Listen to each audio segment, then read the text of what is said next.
கோவையில் ஆண் நண்பருடன் பேசிக் கொண்டிருந்த கல்லூரி மாணவியை 3 பேர் தூக்கிச் சென்று கூட்டு பாலியல் வன்கொடுமை செய்த சம்பவம் பெரும் பரபரப்பை ஏற்படுத்தியிருக்கிறது. கோவை விமான நிலையத்தின் பின்புறம் உள்ள காலி மைதானத்தில் நேற்று இரவு 11 மணிக்கு ஆண் நண்பருடன் கல்லூரி மாணவி காரில் பேசிக் கொண்டிருந்ததாக கூறப்படுகிறது. அங்கு வந்த இளைஞர்கள் 3 பேர் காருக்குள் இருந்த மாணவியிடம் அத்துமீற முயன்றதாக சொல்லப்படுகிறது. இதனை ஆண் நண்பர் தடுத்து காரை வேகமாக ஓட்டிச் சென்று தப்பிக்க முயன்ற போது அந்த இளைஞர்கள் தங்களிடம் இருந்த அரிவாளால் கார் கண்ணாடிகளை உடைத்து காரை நிறுத்தியதாக சொல்லப்படுகிறது. இதனைத் தொடர்ந்து இளைஞர்கள் 3 பேர் அரிவாளால் காரில் இருந்த மாணவியின் ஆண் நண்பரை தாக்கி அவரை விரட்டியதாக கூறப்படுகிறது.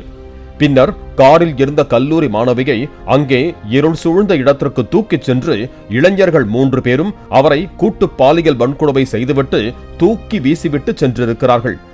இந்த நிலையில் தாக்குதலுக்கு ஆளான ஆண் நண்பர் காயங்களுடன் சென்று அருகாமை காவல் நிலையத்தில் புகார் அளித்ததை அடுத்து விமான நிலையம் அருகே உள்ள காலி மைதானத்திற்கு சென்று போலீசார் விசாரணை மேற்கொண்டனர். அங்கு ஆடைகள் இல்லாத நிலையில் மாணவியை மீட்ட போலீசார் மருத்துவமனையில் அனுமதித்ததாக சொல்லப்படுகிறது. பாலியல் வன்கொடுமைக்கு ஆளான மாணவியும் ஆண் நண்பரும் மருத்துவமனையில் சிகிச்சைக்காக அனுமதிக்கப்பட்டிருக்கிறார்கள். பாலியல் வன்கொடுமை செய்துவிட்டு தப்பி ஓடியதாக கூறப்படும் 3 இளைஞர்களை கைது செய்ய 5 தனிப்படைகள் அமைத்து போலீசார் தீவிர விசாரணை மேற்கொண்டிருக்கிறார்கள்.